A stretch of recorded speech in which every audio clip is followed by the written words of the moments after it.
Good morning everyone, সবাই কেমন আছো? অবশ্যই আমাকে কমেন্ট করে জানিও।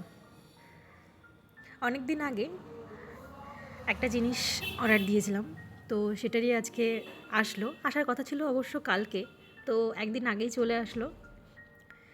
সেটাই আজকে ওপেন করছি তোমাদের সামনে। জিনিসপত্র রাখার জন্য আমার জায়গা নেই, তো একটা র্যাক অর্ডার করেছি, সেটাই সেটিং করছি।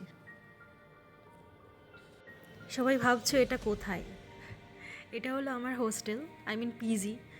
আর একটা পেন গেস্ট হিসাবে আমরা এখানে থাকি, তো সেখানে সব কিছুই আমাদের নিজস্ব কিনে নিতে হয়। কিছু একটা দেয়নি সেরকম থাকার জন্য। অন্যান্য হোস্টেলে অবশ্য দেয়, বেড দেয়, ড্রেসিং টেবিল দেয়, বই রাখার জন্য কিছু একটা টেবিল দিয়ে দেয়, বাট এখানে তেমন কিছুই দেয়নি, তাই জন্য আমাদেরকে কিনে নিতে হয় সব কিছু।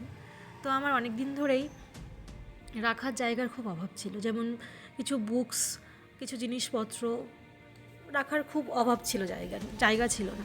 দেন ভাবতে ভাবতে ফ্লিপকার্ট স্ক্রোল করতে করতে হঠাৎ করে এটা সামনে আসে, দেন অর্ডার করি। কিছুদিন আগেই অর্ডার করি, দেন ওটাই আসে।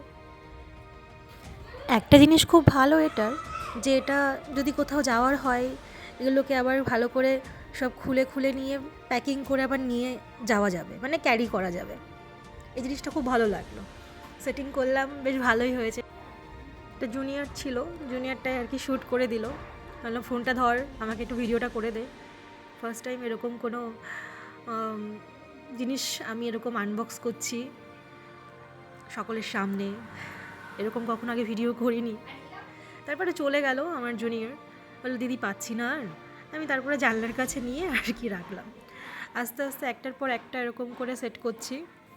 খুব তাড়া ছিল এই জন্য আর কি ভালো করে সেট করতে পারছি না, জাস্ট নর্মাল একটু দেখে নিচ্ছি। কলেজ থেকে এসে দেন ভালো করে সেট করব। আমার জুনিয়র্স ওই দিক থেকে দরজা থেকে দেখছে দিদি কেমন হয়েছে, হয়তো ভিডিও তো সেরকম করে দেখতে পাচ্ছ না।